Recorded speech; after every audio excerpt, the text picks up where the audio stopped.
Salut les canards. J'en étais là de mes réflexions quand je regardais les points que j'avais accumulés avec le pass de combat. Et j'étais en train de me dire, je prendrais bien un char cadeau. Euh, mais lequel? Je voulais pas prendre le TD allemand parce que c'est beaucoup de points. Puis il n'y a pas vraiment de télé qui m'intéressait. Il y avait bien le K91 PT, mais franchement, un char casemate russe, c'est long à tourner, moyennement précis. Puis j'ai commencé à regarder des tests, des trucs comme ça, puis je me suis dit, peut-être intéressant quand même ce K91 PT. Alors j'ai fait 3 games. La première, bof. La deuxième, ok. Ouais. Et puis il y a eu la troisième. Et là, la troisième game, je suis sorti avec une master. Alors je vais vous la montrer. Ce char coûte 9 points de passe de combat. 9 jetons. Voilà. Euh, c'est quand même pas mal, hein. Ça tourne aussi vite qu'un médium, voire des fois sur certains médiums plus vite. Euh, Ça recharge en moins de 7 secondes. Alors, ça n'a pas un alpha énorme, hein, mais quand même bien. On va regarder ça ensemble.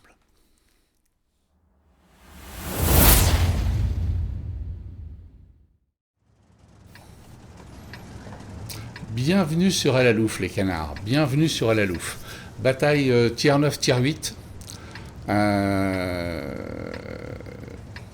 de tier 10. On va pas cracher dessus. Et on va prendre nos places. Pour ma part, je vais aller soutenir les lourds. Ce qui n'est pas vraiment une grande surprise. J'ai un petit buisson qui va pas mal, donc je vais y aller. Je fais une partie prudente. N'oubliez pas que c'est la troisième game que je fais avec ce char.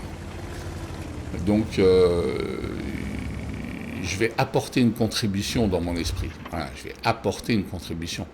Je ne m'attends pas du tout à être le gars qui fait qu'on remporte la game. Faut être clair. C'est pas dans cette optique-là que je me suis engagé sur El Alouf. Donc je vois qu'on a 7 lourds qui partent vaillamment à l'assaut de l'ennemi. Et je ne sais pas ce que ça va donner en face. On a moins de 50% de chances de gagner, hein. C'est pas nous les favoris. Clairement pas. Donc ce que vous voyez en haut, 15-15, c'est le nombre de chars qui restent. Puisque moi, dans Asselin, j'ai activé cette petite option. Et là, ça commence à cartonner déjà dès le départ, hein, très très vite, très très fort. Ça cogne. Il y a des chars qui sont des chars lourds, qui ont beaucoup de mobilité.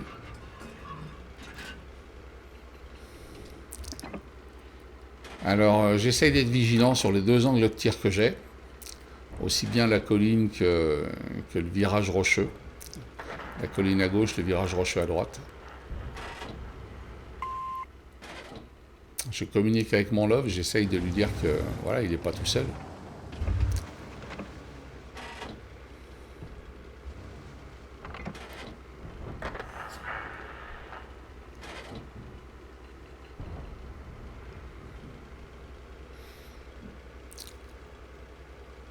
C'est toujours difficile d'être prudent au début de partie parce qu'on se dit que forcément, si on ne fait pas de points de dommage, on va en faire moins à la fin, quoi. Pourquoi on va en faire moins? Parce que les chars seront déjà endommagés, d'autres auront pris les points de dégâts, et qu'il y aura moins de chars vivants en fin de game, donc ça sera forcément plus compliqué. Mais mais c'est un sacrifice à faire pour apprendre à jouer un char que d'être patient. Voilà.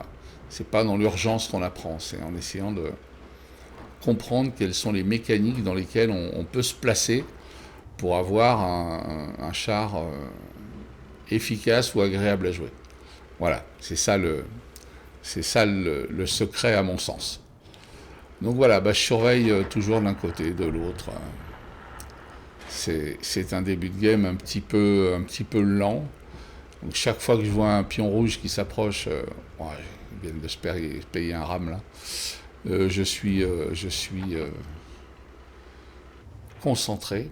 Donc je le joue ce char avec ventilation fouloir et visée améliorée. Ce qui se révèle être une combinaison attractive, la bouffe, comme toujours. Si vous me suivez depuis un moment, vous savez que je suis un adepte. Et là, on a un TD. Mal payé. Mais par contre, il sait qu'il y a un TD en face maintenant, donc il va pas...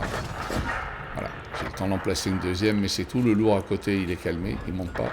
Par contre, les points d'exclamation verts que vous voyez, c'est tous les chars qui sont low life. Low life, et on en a quelques-uns. Alors... il y a un moment, je pense qu'ils vont se décider à passer le virage rocheux.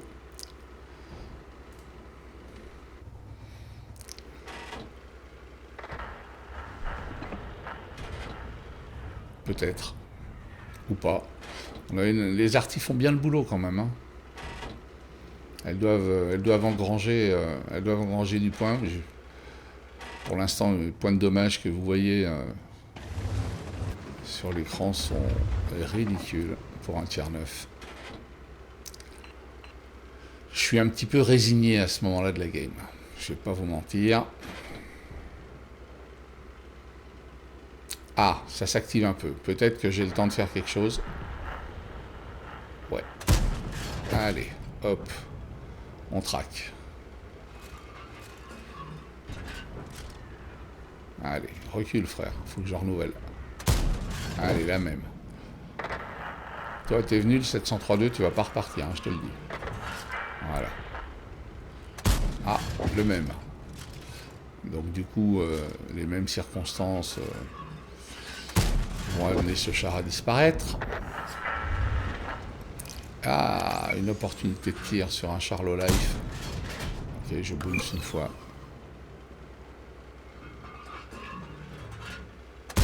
Je bounce deux fois. Et des fois, quand ça veut pas, ça veut pas. Ça, c'est Watt qui est comme ça. On peut pas... Voilà. Sauf que je vais maintenant me décider à avancer. Je pensais aider mon love, mais l'artillerie a supprimé l'ennemi. Donc, je vais quand même partir avec mon love. On va soutenir. J'espère que je vais tomber sur un joueur de lourd qui acceptera de discuter un petit peu. C'est un tiers 8, je suis un tiers 9. Le truc qui m'embête, c'est que je voudrais savoir où sont leurs lights. Si leur light est sur base, ça va être compliqué de le surprendre avec les deux chars qu'on a. Donc je vais aller pointer mon nez sur le milieu de la map, et puis on verra bien ce que ça donne. Si je suis pas spoté, je tire. Si je suis spoté, je suis spoté. Bon, c'est qu'il est par là, leur light. Donc on va se retirer poliment, sans faire de bruit, sans prendre de tir. Et du coup, leurs artis peuvent pas bien me faire grand mal là, à cet endroit-là.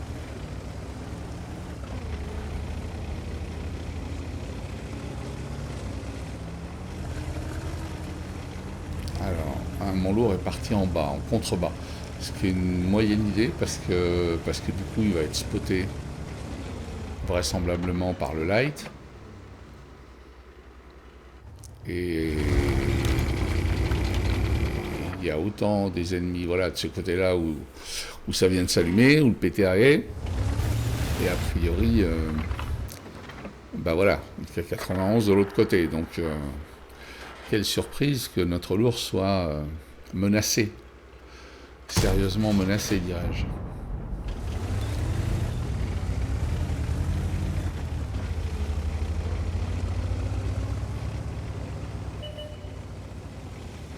Chariotier. Oh, punaise.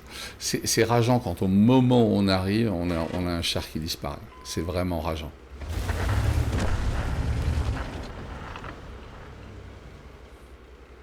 J'aimerais tellement qu'il revienne.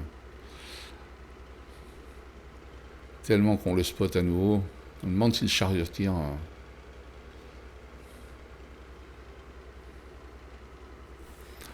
je sais pas.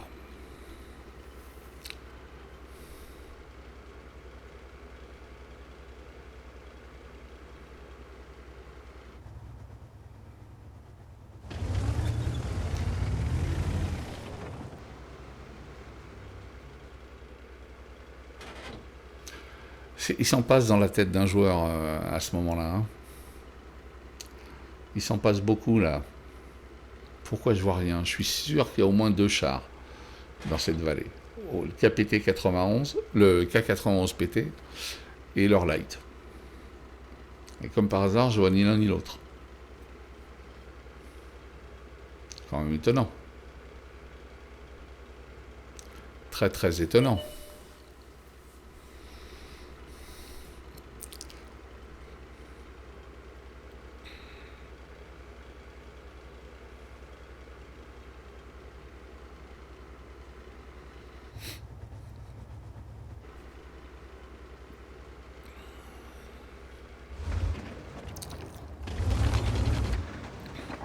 Le Chariotier devrait spotter. Et on n'a toujours pas de grandes chances de remporter cette bataille. Hein. On a moins de 50% depuis le début. Donc,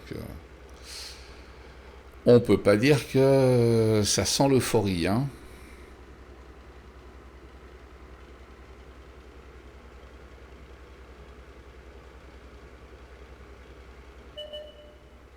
Ah, un light. Oh, bah, très bien, ça, un light. Ah, j'étais pas réticulé à fond, évidemment. Alors, est-ce que j'ai une chance d'en mettre une?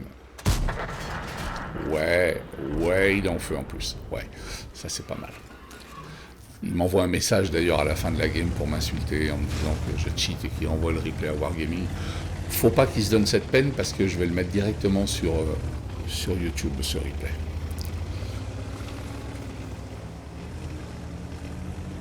Il m'accuse aussi d'un autre truc, mais bon. Au bout d'un moment. Je comprends, hein. World of Tanks, c'est un jeu qui engendre beaucoup de frustration. Alors, j'ai spoté une arty, eh ben écoute, on va se la faire. Hein. Donc là, elle est bien planquée derrière un rocher, il y a un petit bout qui dépasse. Et comme elle est bien planquée derrière le rocher, ben, c'est logique. Elle va en sortir. Ça c'est fait. On va continuer un petit peu. Je sais qu'il y a une autre arty, mais je ne sais pas encore où elle est. Je voudrais savoir si le STRV est toujours par là ou pas. Ah, je devrais déjà le proxy spot. Ok, il n'est pas là. Je pense qu'il a dû essayer de rejoindre la cape adverse, tellement rapide.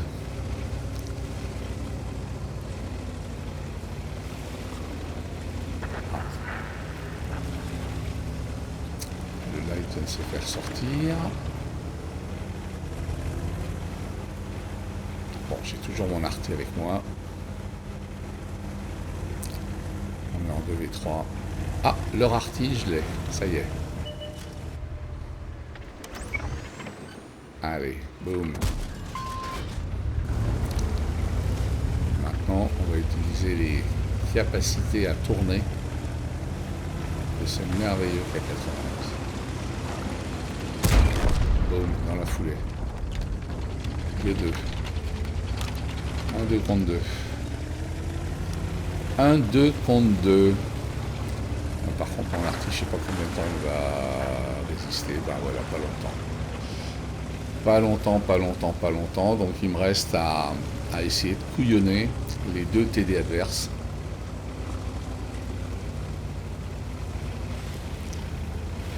Le K91 PT et le STRV. Alors, STRV, c'est celui que je redoute le plus à cause de sa dissimulation, de sa discrétion. Après, ça dépend comment le gars l'a équipé. Mais je vais la jouer sneaky. Je vais vraiment faire un contournement complet. De façon à ce qu'ils se disent qu'ils vont plus perdre de temps à me chercher qu'à caper. Donc vous voyez le chrono. Là, s'ils veulent pas qu'on finisse sur une égalité, il faut qu'ils capent à 2.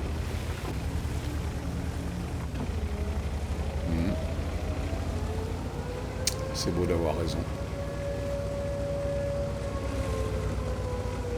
Allez, tranquille. Tranquille, tranquille. Il me reste encore quelques petits mètres à faire, quelques tours de chenille pour rejoindre ce petit buisson.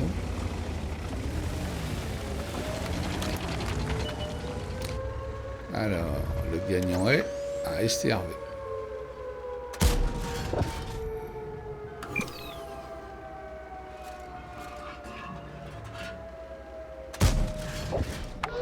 Oui, même quand on bouge le camion en tirant, ça passe bien, quoi.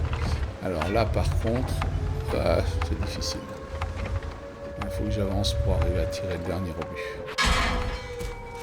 Voilà. Et là, je peux sacrifier des points de vie, j'en ai plein. No problemo. No problemo.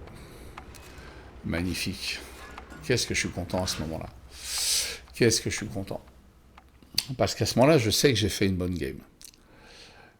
Mais là, je découvre que c'est une master. Une master avec une médaille de Pascucci, un gros calibre et un tireur de précision. Je suis content, très très content. On va regarder le tableau suivant. Oh. Bah, sans surprise, quoi. J'ai fait une grosse game. Sur cette partie-là, je fais une grosse game. Par contre, j'ai pas gagné de pognon. Mais c'est pas grave. On s'en fout.